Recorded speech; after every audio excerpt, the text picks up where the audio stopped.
Thursday, and I wanted to jump on here today, and I'm outside. Such a great afternoon. Here we are in November, and the weather is cooperating, I guess you would say. I feel like I'm not in Virginia.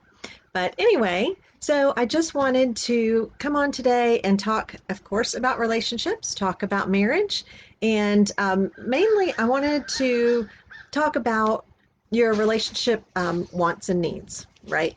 So there's a lot of things that kind of come up when it comes to relationships and marriages.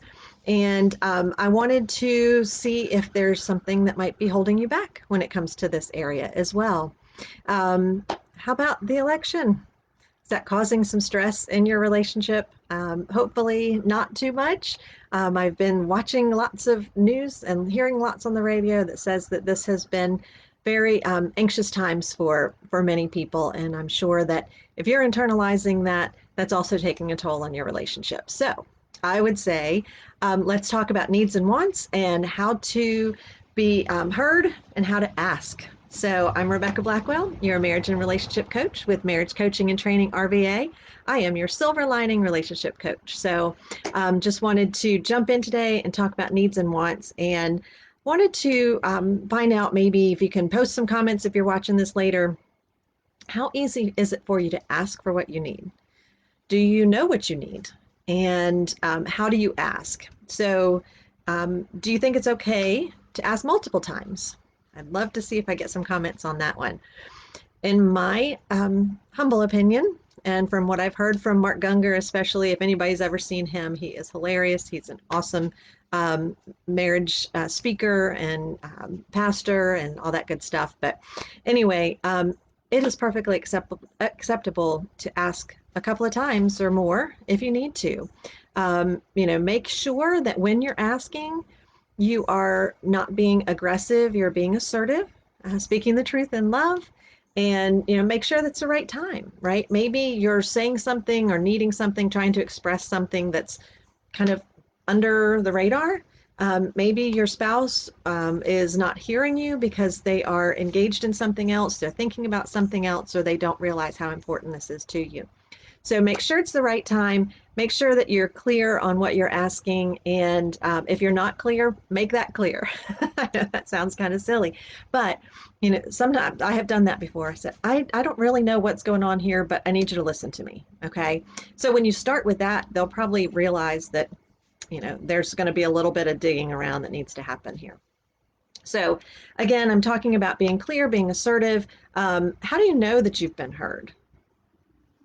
That goes back to communication, right? And how do you ask and how do you be heard? What is it that you want? What is it that you need? So how do you know that you've gotten your point across clearly?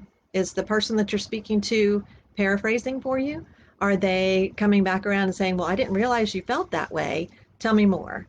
I know that sounds kind of clinical, and I'm definitely not in that side of things, but it helps you have that back and forth conversation with somebody. So I would say, definitely stay on that page as well when it comes to communicating what your needs are and what you want out of the relationship or out of a particular situation.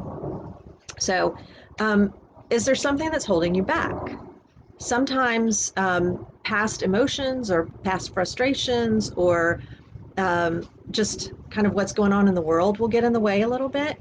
And so, understand maybe what's holding you back and why that is. Is it something that's happened in the past and you're holding on to it? Do you need to bring it up and talk about it some more? Because again, you want to be able to get through all of this and thrive in the relationship. So I would encourage you to do that. So again, I would say your next steps as you go through this life together, um, make sure that you're clear on what it is that you need. Make sure you're clear on what it is that you want. I'm not sure what might have just happened to my video, but maybe it's still going. We'll find out in a couple of minutes.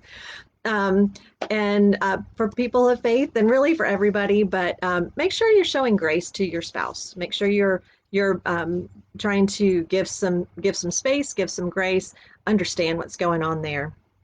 I would also remind you that I have this relationship summit coming up, and there's tons of speakers. It's going to be an all-day affair, great topics, and it's really there's a price increase as of tomorrow. So I would say for less than $50, you can get a whole day worth of speakers on so many different topics: how to find love again, how to overcome obstacles, how to communicate better, how to keep that faith component in your relationship as well. So anyway, if you are looking for that relationship summit, you can click some of the posts in my past feed here. It's also relationshipmastersummit.com. And I'm going to be a speaker. I believe I'm going to be speaking in the morning on Saturday, the 21st. So would love to have you join us there and be able to take advantage of that and the many other speakers that'll be there. But most of all, I want your relationship to thrive, not just survive. So if there's anything else I can help you with, please don't hesitate to let me know. And I hope you have a great Thursday afternoon and a wonderful weekend. And I'll see you next week. Bye.